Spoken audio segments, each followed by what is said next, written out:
Americans for Prosperity North Dakota proudly supported important policy improvements that broke barriers for all North Dakotans this legislative session. From tackling unnecessary and burdensome occupational licensing standards to fighting for tax relief, AFP is proud to have played a part in improving the lives of North Dakotans this year. Join AFP today by visiting www.afpnd.org. This advertisement was paid for by Americans for Prosperity.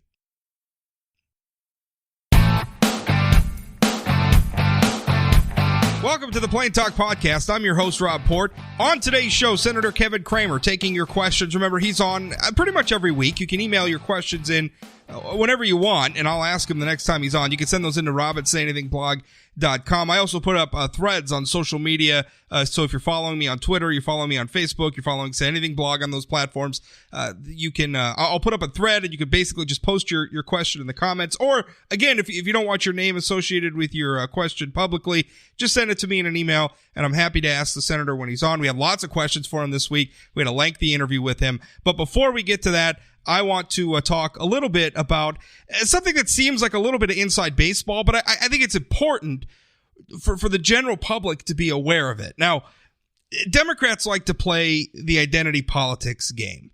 And, you know, they like to suggest that Republicans are indifferent to women and minorities and everything else. And they want government to, you know, be reflective of, America's demographic makeup. So, you know, we should have this, a proportionate number of women in government as compared to the overall population, and a proportionate number of all the different demographics and victims groups and everything that they're always talking about. Now, I don't buy into a lot of that. I think that if the electorate that is diverse and everything else chooses people to represent them in the various levels of government, well, then so be it. I don't understand why we have to meet quotas for certain genders or skin colors or anything like that. The whole thing seems silly to me. It could be just in a given moment in time, the candidates that, a majority in the electorate feel are best able to represent them in government happen to be a certain skin color or happen to be a certain gender. And it shouldn't really matter what that gender or skin color or sexual orientation or religious affiliation or anything like that. It shouldn't matter. These things shouldn't matter. It should just be about who's going to do the best job and who's got the best ideas in your estimation. If you're voting for somebody because of their gender or because of their skin color or anything like that, well, I got to tell you, I think you're doing it wrong. In fact, I think you're doing it really wrong.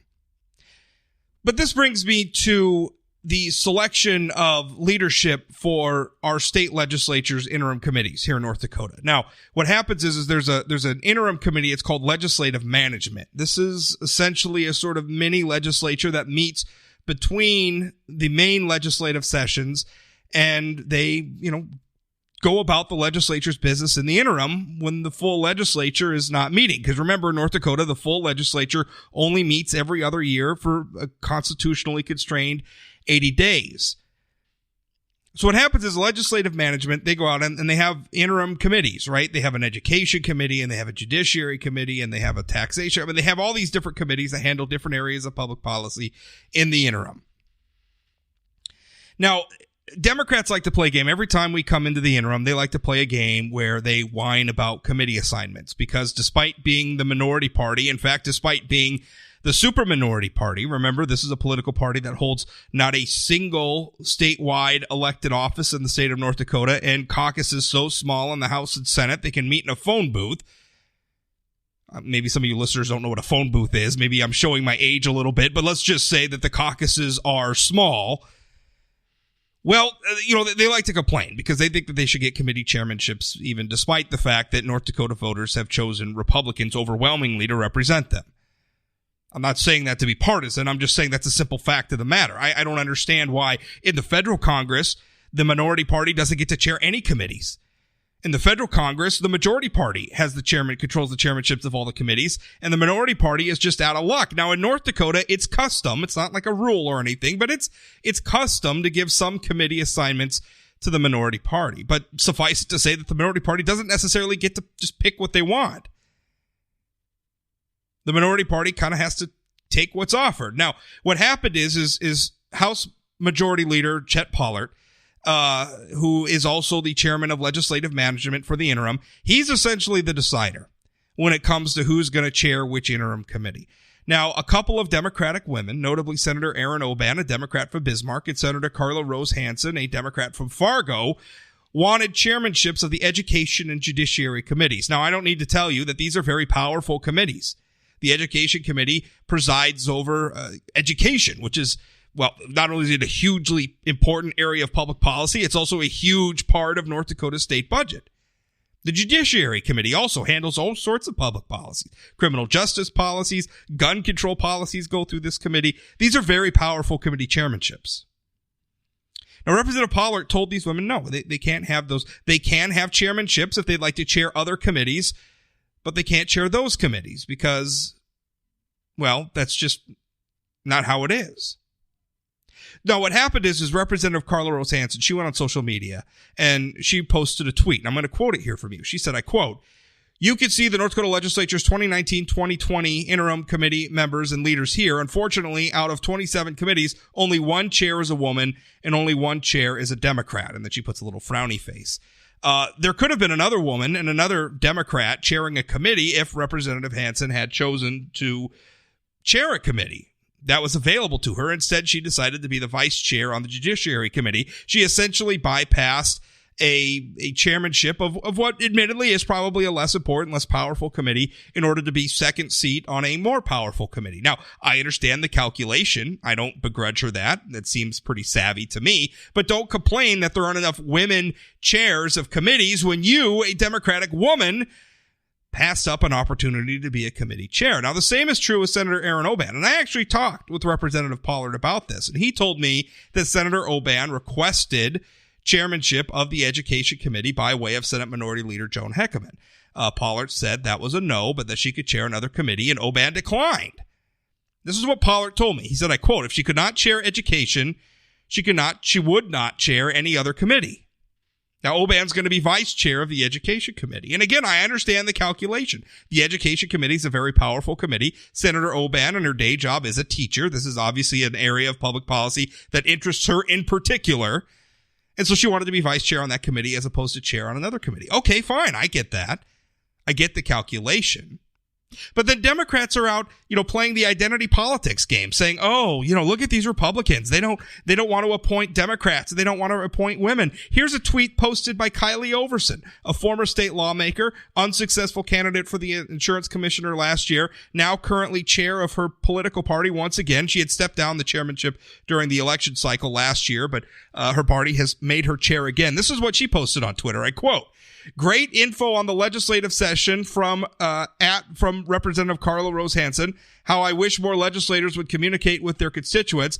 And boo to Representative Chet Pollard for not involving more Dems in leadership."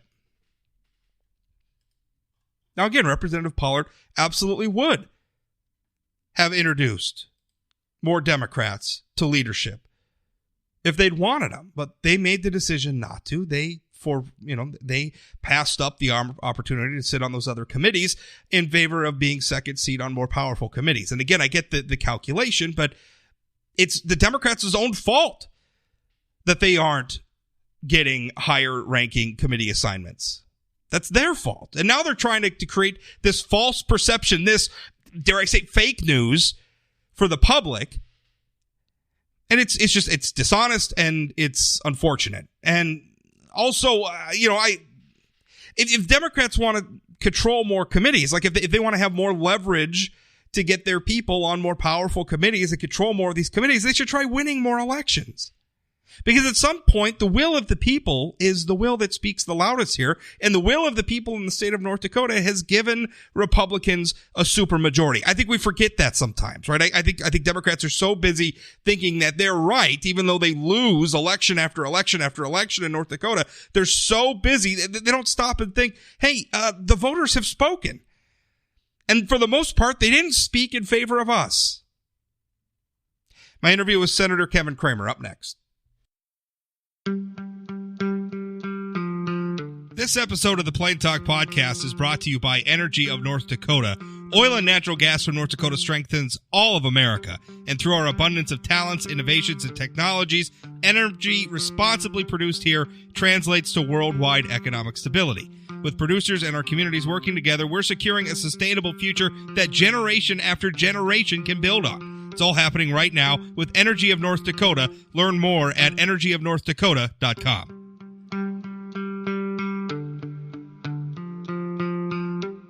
Senator Kevin Cramer joins me now. Senator, how are you? I'm very well, thank you. How are you? I'm doing good. So I was actually just writing about some breaking news from one of your previous elected offices, the Public Service Commission. You spent years there on the PSC. They said no to a wind energy project by NextEra Energy. It was a very big project. I think it was like 76 turbines, over 23,000 acres, very large. There were some concerns about it in terms of impact for wild, and this was actually the reason why the PSC turned it down. But some concerns about wildlife. But it got me to thinking about a larger question about the wind industry, because I feel like we're coming up on a crossroads for them. I was just reading an article. There was a bill that you co-sponsored that came out regarding PURPA, the Public Utility Regulatory Policies Act, and updating that, just sort of a new, you can explain it to me. This is all a little dense to me, sure. But it's my understanding is it's how we handle power on the grid. We also have at the end of this year, a massive tax credit for the wind industry is expiring. There's a land rush, I think, going on. I think there's a reason why since 2016, wind capacity in North Dakota has grown by 47%. I think a lot of these companies there's sort of a land rush out there to capture this subsidy, because if they could commence construction before the end of the year, they could claim that tax credit for a decade. There's just a lot going on with this right now, and I'm wondering what your thoughts are, both as a former member of the PSC and a current United States Senator. What's going to happen with the wind industry going forward? So it's a great question, and this is the first I heard of the PSC turning down the XL project, and they take in all the evidence, they hear all the testimony, and if North Dakota Game and Fish, for example, raised concerns about its impact on the environment, if you will, and critters and whatnot, that'd be pretty profound. That'd be a pretty compelling argument, because with the Public Service Commission, they are the judge and jury. The jury, there's actually an administrative law judge that hears that implements or enforces the actual hearing process, taking into the evidence and testimony and whatnot. But when other state agencies and taking in their information, the agencies that are experts, whether it's Historical Society and archaeology and all those things, other agencies, including Game and Fish, that's compelling stuff. Interestingly, though, and you brought up PURPA and reforms to the Public Utility Regulatory Policy Act. Your question says, what's going to happen with wind? Well, you're seeing this land that the 10-year clock for the tax benefit begins. If you start building. It used to be it began when you started generating the electricity, and so yes, there's a rush going on. But you have to remember, during this time when the production tax credit's been in place, and it's changed over the years. Some years there's been a 1-year extension, sometimes 5 years. Now this phase out that the industry itself agreed to. It started out as a whatever it was, 2.5 or 2.8 cents per kilowatt hour in phases. And then they changed it to 30% of the actual capital costs, so it was a one-time payment. All these various variations do end here fairly soon, but during that time, a lot has been built, Rob. And also during that time, the technology through the development of all this wind, the wind infrastructure has also grown dramatically. So I remember the very first wind turbines that I cited when I was on the Public Service Commission, that the commission said were like 0.5 megawatt turbines. Now they're 3 megawatt and larger in many cases. And so you have a much advanced technological generating infrastructure than you had before. So all that to say, you've also driven other more traditional energy sources off of the grid. And you've created such an advantage for the renewables that advantage now shows up in actual price and in the actual cost of the electricity. PURPA, interestingly, was an act that passed in the 1970s. It was about at the time when we were going through the energy crisis throughout the world, really in the industrialized world economies, and it was during the time when they thought oil was going to go to $100 a barrel. Of course, in the 70s that was unthinkable, and so Congress really had to pass something to reduce, or they felt they did anyway, to reduce dependence on foreign oil, interestingly, and then to promote alternative energy sources, including energy efficiency, conservation, those kinds of things, to diversify the electric power industry. Well, fast forward to today, first of all, oil is much more abundant than it was, and of course we have our own domestic supply and dominance of it. But with regard to electric power, that industry has been dramatically changed, and you now have real markets, and you have real alternatives, and you have real diversity. Most of it perhaps manipulated by public policy, but nonetheless, you have markets, and you have alternatives, and you have these regional grid markets, and so you have a very different scenario where I personally believe PURPA isn't even necessary anymore. I don't think you don't need to have a specific policy that promotes a particular energy or diversity of energy. The market is actually taking care of that, and so because that's essentially what PURPA starting in. That's essentially what it is now, right? It's a requirement that utilities purchase all power produced by wind and solar. That's right. And so in 1992, with the Energy Policy Act, for example, I think it was 92, that led more to encouraging wholesale power competition. But you're exactly right, Rob. But we're at that point now where the market is mature enough that you shouldn't need this government imposition into the marketplace, this intrusion that requires a very specific type of power anymore. There's plenty of it out there. There's plenty of incentive for the local utility regulators, the state regulators, and the regional grid operators that you shouldn't need all this PURPA requirement. In fact, you can game the system, which is what we want to avoid. And I apologize for making you talk about PURPA. I know everybody else is talking about the latest, whatever, impeach Donald Trump or whatever. I feel like we're not talking about this stuff enough because I think it's important. Let me just say, I agree. I worry about a bubble with wind energy. Because we do it over and over again. We create incentives with and it's always well-meaning, right? We did it with the housing market. We thought we'd make better citizens by encouraging home ownership, right? Because homeowners tend to be pretty responsible people. So we're trying to encourage home ownership, and so we subsidize loans, and then we get into a subprime mortgage crisis, right? That's one of the there's a lot of variables, but that was I think government policy was absolutely one of the variables there. With higher education, right? We want to encourage kids to attend college, and so we subsidize student loans. So what's happened is the cost has gone through the roof. I worry that with wind energy, we've in solar too, but wind obviously is probably the biggest factor in our region. It's, we've been encouraging them for so long. And I look at just this over the last few years, this massive build out in North Dakota and across the nation. And I worry that it's a bubble. I worry that we built too much. Am I wrong? I mean, is this overblown on my part? No, it's not overblown, because you've already cited several examples, and there are many more. In agriculture, there are some. I mean, corn prices, right? I mean, we have all these mandates and subsidies for ethanol, and that, and so what is that? That's driving up corn prices, right? And then that drives up land prices, what it does is it drives them up, but then it drives oversupply, and same with wind, same with lots of things. When the government enters a free market, and granted, there are times that we have certain laws to avoid monopolies and those kinds of things.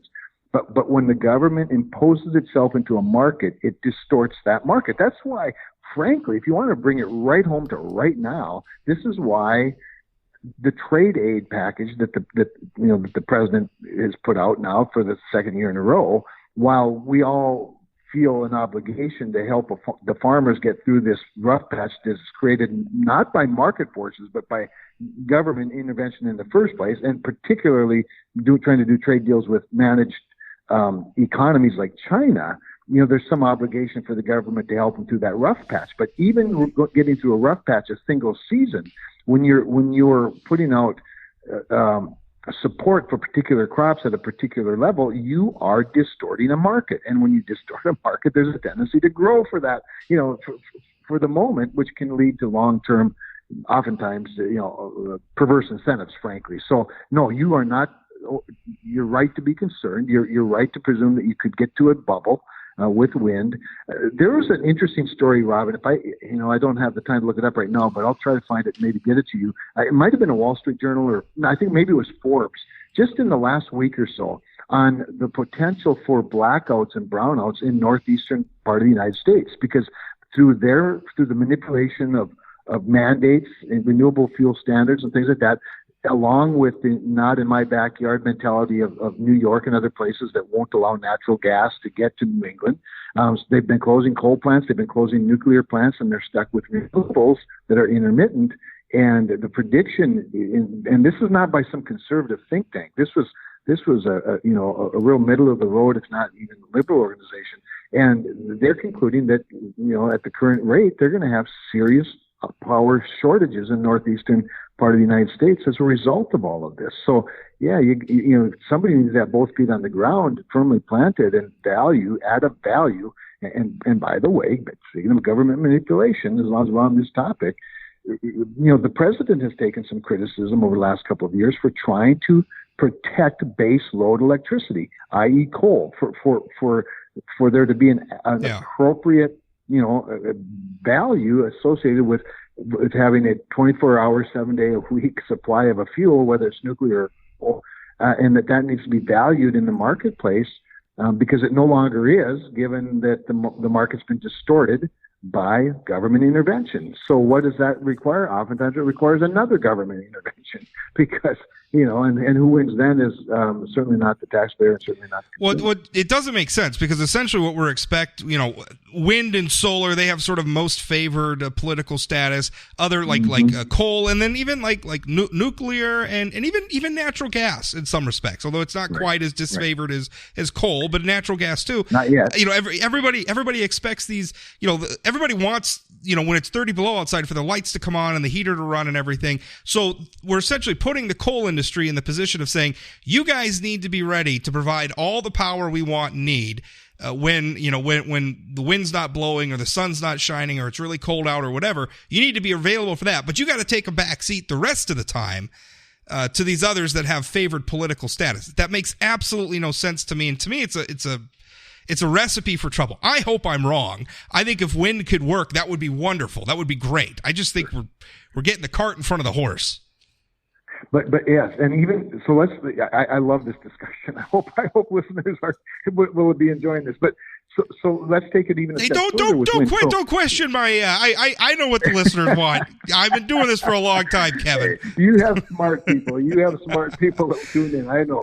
So when back to the beginning of this discussion, when you consider that the North Dakota Public Service Commission just denied a siting permit for a large wind farm in northwestern North Dakota because of environmental impact, we have to remember that wind turbines are not without their own environmental challenges. Yeah. They're, as you know, they take up a lot of space on the horizon, and while they don't emit greenhouse gases, they don't emit any pollution. They nonetheless take up a lot of space. They have an impact on migratory birds or anything that flies, for that matter. It causes the change of bird patterns.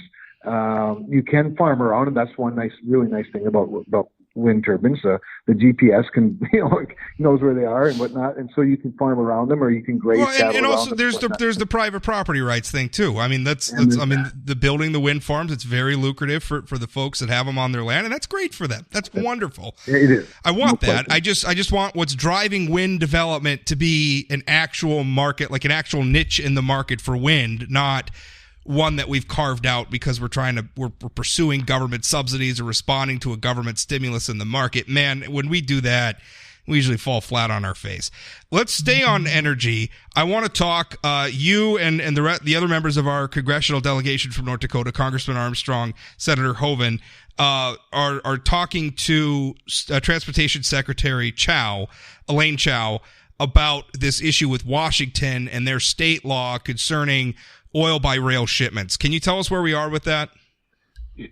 Sure. I think it's pretty clear that, that the state of North Dakota or industry or a combination thereof, or perhaps a number of states, will likely be, or have filed lawsuit against the state of Washington. What we talked to Secretary Chao about is, and this is where my background as a public service commissioner comes in pretty handy. Under the Department of Transportation is an agency called PHMSA. It's the Pipeline Hazardous Materials and Safety Administration. And PHMSA has jurisdiction over the movement of hazardous materials, whether it's pipelines, trains. They're the ones that have, for example, the volatility rule. We all remember the early train, wrecks that turned into explosions, and the volatility, the bomb trains. Yeah. Right.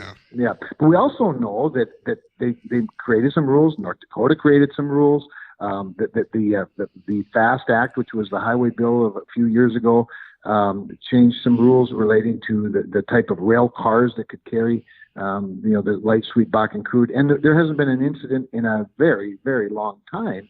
And so what we were simply doing is exploring with Secretary Chao the role that PHMSA could play in a potential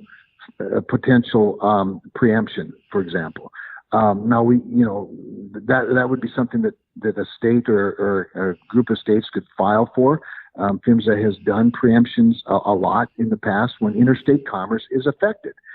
So there's the Federal Railroad Administration, which has railroad jurisdiction. They're also under the Department of Transportation. There's a separate body, the Surface Transportation Board, which is a completely independent federal body that has rate regulation over the railroad and service regulation over the railroad. So there are federal agencies that have specific interstate regulation of the movement of the goods that include, of course, oil. So that's what we talked to her about. We're exploring what are all the possibilities within the federal government. Now, it's ironic, Rob, because most of the time you and I talked about the federal government, including a hearing we had today on waters of the U.S., where in my committee where Doug Gordon was the star witness, and boy, he was a star, let me tell you. But anyway, what we're generally saying is we want more cooperative federalism, that the Constitution doesn't give all this power to the federal government. But the one thing the federal government does have jurisdiction over is interstate commerce. Yeah. And for good reason. We don't want to be in a trade war with Montana, right? I mean, we don't need that. Right. Nobody's against, conservatives are not against the existence of the federal government. We just want to be, the federal government to be kept in its constitutional box. But like you said, interstate commerce squarely in the hands. What can the DOT do about a state law, though? I mean, would the DOT have to sue? Is this going to have to be settled in the courts inevitably? Well, interestingly, so the DOT, along with several other federal agencies, of course, have these federal regulatory bodies that are like a court. What you think of, like Federal Energy Regulatory Commission with electricity, PHMSA with pipelines and hazardous materials, the FTC or FCC with communications. So there are regulatory bodies, much like the Public Service Commission at the state level, that are in and of themselves, they're administrative courts. And they have certain jurisdictions, and the DOT does have jurisdiction over railroads. So what we're exploring with Secretary Chao and others is that what role, if any, could the regulatory bodies in the DOT play in preempting state law in Washington State? It's been done lots of times. We'll talk to attorneys that have been part of previous petitions for preemption by the federal government, including with PHMSA. So it's the type of thing that a state would file or a group of states would file for.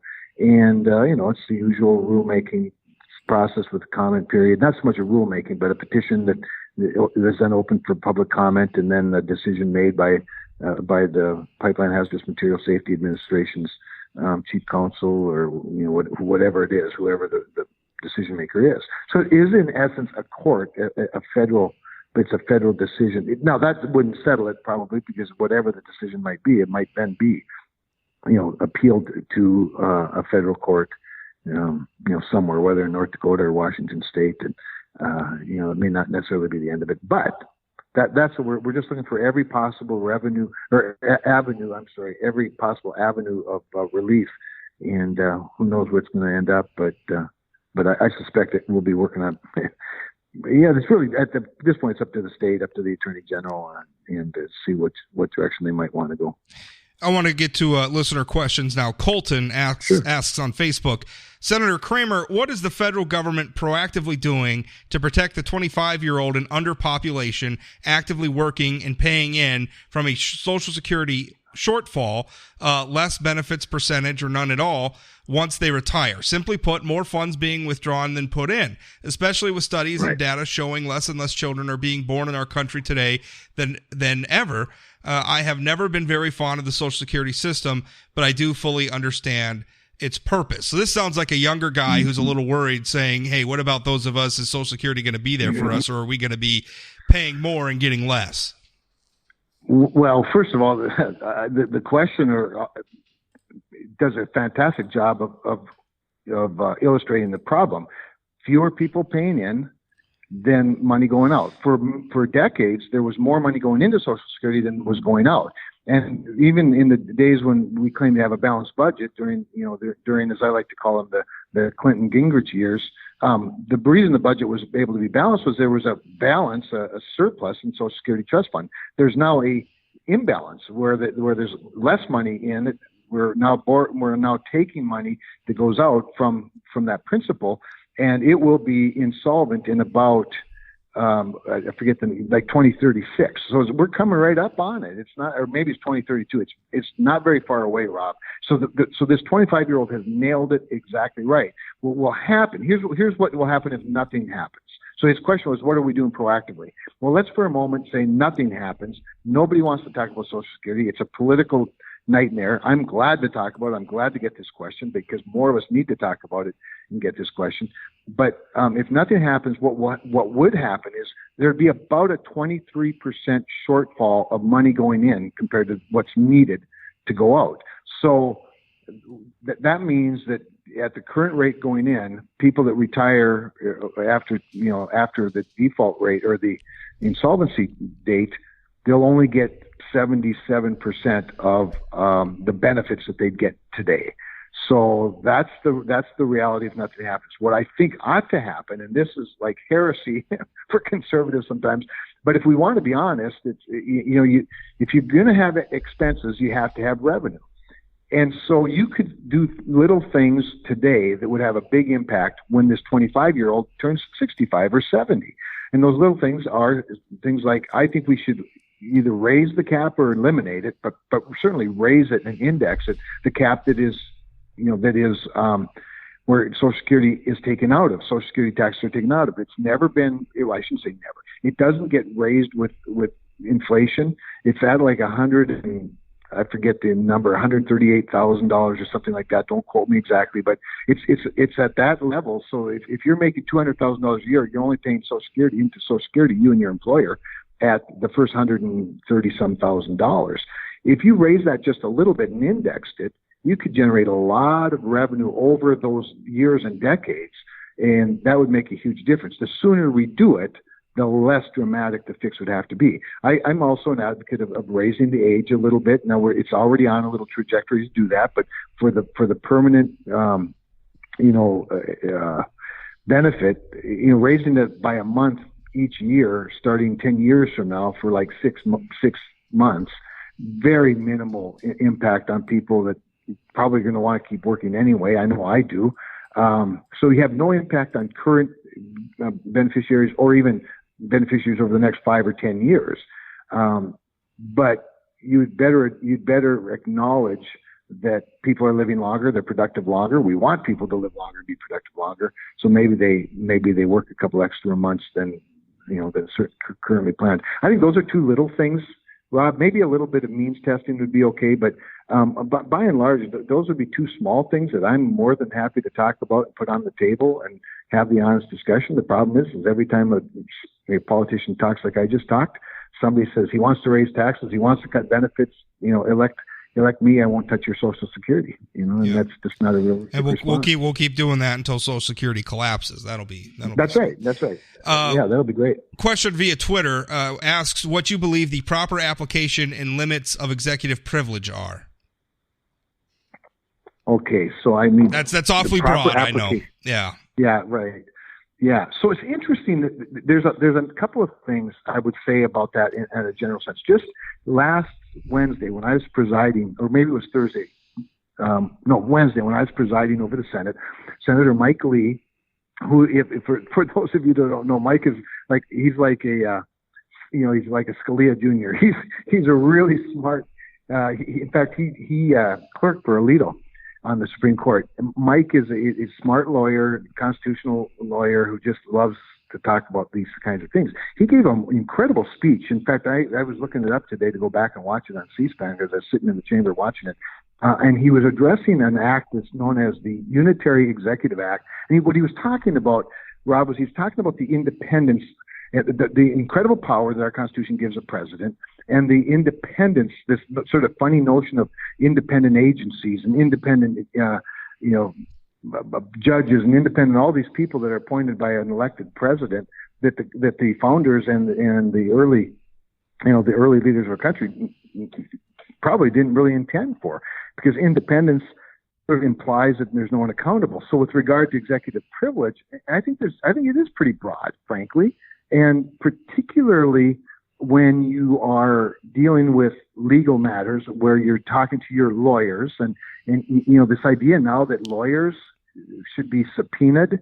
I know there's one just today, the Chief General Counsel, I know pretty well, Peter Davidson, General Counsel of the Department of Commerce, was subpoenaed and was testifying in front of the House Oversight Committee or Judiciary Committee, I think it was, regarding something he wasn't even in the agency for at the time. And it just seems absurd to me that an agency or an agency head's or a president's lawyer, in the case of Don McGahn, for example, would be subpoenaed to testify, in essence, against their client. And, we've just taken some of this way, way too far. I don't know what the specific standard would be for executive privilege, but I suspect it's pretty broad. But the declaration of executive privilege in an oversight or some sort of a proceeding has its own political ramifications too, Rob, right? I mean, if you're transparent, you're obviously a transparent politician, you're going to get some kudos, but you're probably going to reveal some things. If you're less so, you have to measure those things, I think, as a political personality. Yeah. And the voters are going to decide, because it has ramifications both for if the president's up for re-election and also the president's party, frankly.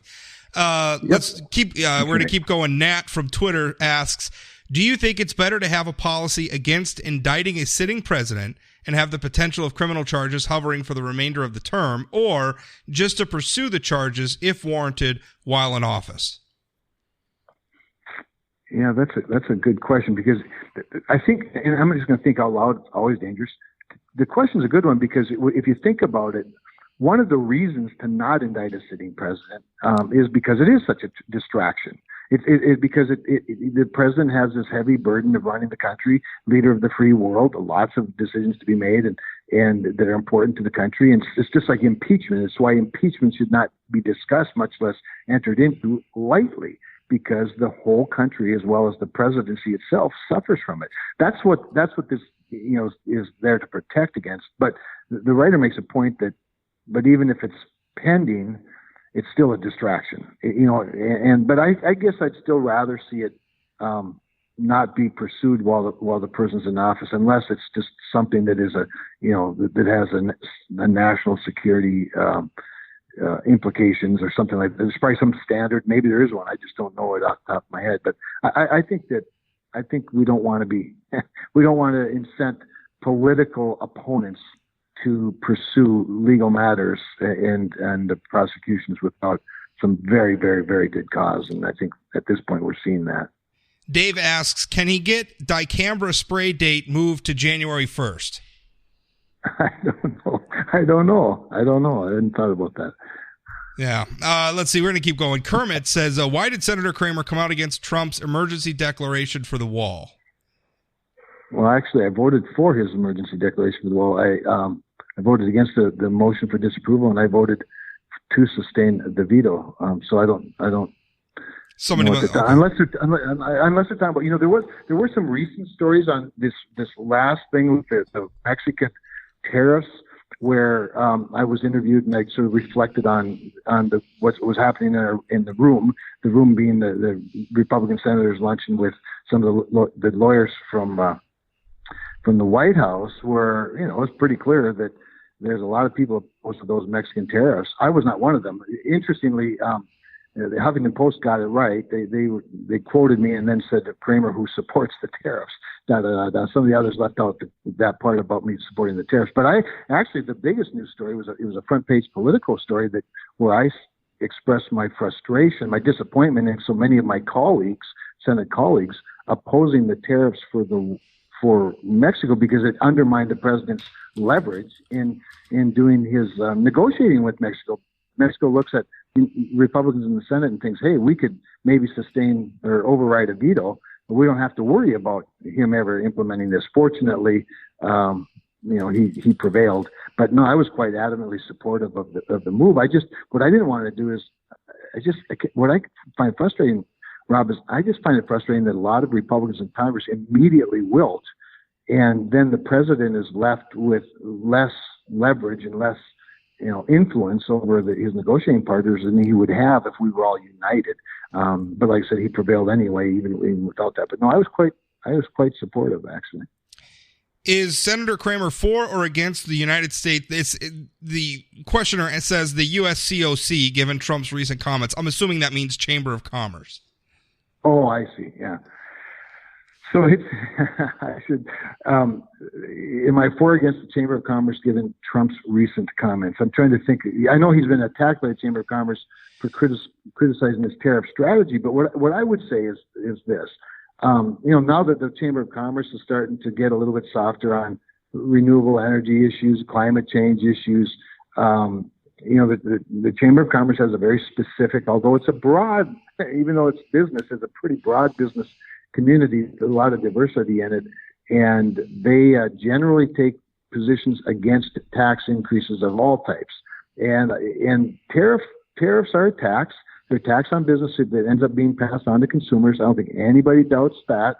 I don't think the president doubts that much, frankly. But anytime you take something like a tariff strategy or anything and put it simply in the economic vacuum, then you'd say it's bad. In fact, one of the things with regard to the Mexico strategy, some reporters were asking me, well, won't a 5% tariff on Mexican goods hurt people in North Dakota? I said, well, not if they're not for people who are related to children who are addicted to drugs that come across the Mexican border. No, these things are not vacuum issues. You have to consider the whole of the strategy and the use of the strategy and the whole of the outcomes. I think the Chamber of Commerce has been overly critical and too critical, and I might even suggest that maybe even a little bit hypocritical, because they would never support, I wouldn't think, well, they don't support any tariffs. What about a gas tax increase? What's their position on a carbon tax? If they're starting to think that we need to deal with climate change, there are a lot more businesses these days. They're starting to support a carbon tax. Well, those are all taxes that get passed down to consumers, and at the end of the day. And so, I think we want to be a little bit careful and look at the outcome that's we hope to achieve through the use of a tariff strategy, not the tariffs as the end game. Last question, update on Fisher and their bids to build the wall. Well, as you know, they did build a section now of this We Build the Wall, the private funding piece. We continue to dig. I got my first response from the U.S. Army Corps of Engineers on my request for all of the bids, the request for proposals, and then what came back from the companies. What they sent me this week were the summaries of all of the bids that were the awards, the contracts that were awarded, and that's their summary. So I still don't have the raw data. we're writing back to them and saying, this is it's an okay first start, but this isn't what I'm looking for. I'm looking for, what are you asking for? Why are there limited people that are either responding to them or even being invited to respond to them? So I'm trying to get my hands wrapped around even more the procurement process itself. I've been assured by the Corps that Fisher continues to be a pre-qualified company. And I think, frankly, even this section that they just built for We Built the Wall was helpful in that process because they demonstrated their ability to do it efficiently, effectively, and in high quality. So they stay in the mix. A lot of the emergency parts of the wall funding have been, they're stayed by a federal judge, I think in California. Imagine that. And so some of that stuff's been halted, but the main appropriations there continues to be, I think, a couple hundred miles of wall projects going forward that hopefully Fisher will have the opportunity, I hope, to bid on. Do you think some of the holdup is political backlash? Because I'm looking across, Google, for instance, has faced backlash from their own employees over contracts they had with like the Department of Defense. Certainly, Fisher Industries has, my colleague Mike McFeely had a lengthy article, I guess, found every wart that he could possibly find in that family business. Which I don't know. To me, it added up like, hey, running a family business is hard, and make some mistakes along the way. I don't understand what that's all about. But that's kind of the treatment that you get. Is if anymore, if you're bidding on some of these contracts, you're going to get dragged through the mud. Is that holding maybe some companies back?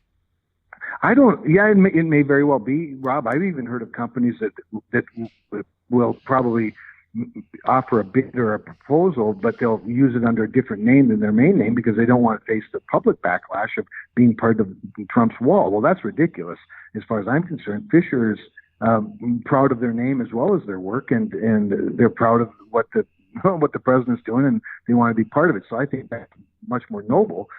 Obviously, it hasn't scared them off, but sure, it could scare people off. You have to think long and hard before you get into business like this, or in any business, but particularly with the government, particularly on something that's controversial like this. There's a lot of good people that sit on the sidelines because they don't want to subject themselves to that kind of scrutiny and criticism. Fortunately for us, I think the Fisher family isn't among those, and I agree when I saw the original story the Washington Post did, and I was actually interviewed on the CNN story, and it was fine, it was fair enough, but they highlighted all these supposedly horrible things, and then you added it all up, and it was like $1 million or fewer dollars in fines, and over decades too, wasn't it? It over was decades, and they were all settled. They were all settled, Rob. Not only that, but then there was a dispute with the IRS. It's just like, wow, you tell me a person that's been successful doesn't have disputes with the IRS. Again, everything's settled. So, it's just aimed at it's spin to drag them through the mud. Fortunately, again, they are hanging in there and leading with their chins, and I think that's great. Kevin, thanks for your time. Always a pleasure. Thanks, Rob.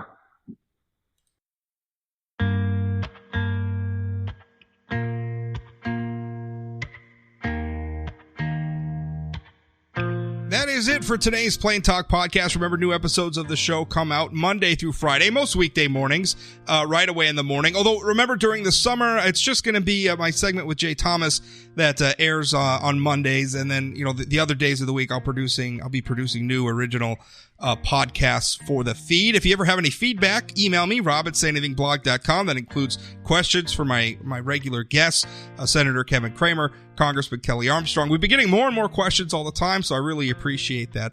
If you want to follow me on social media, you can do so. I'm on Twitter. I'm on Facebook. Say Anything Blog has Twitter and Facebook accounts as well, so check that out.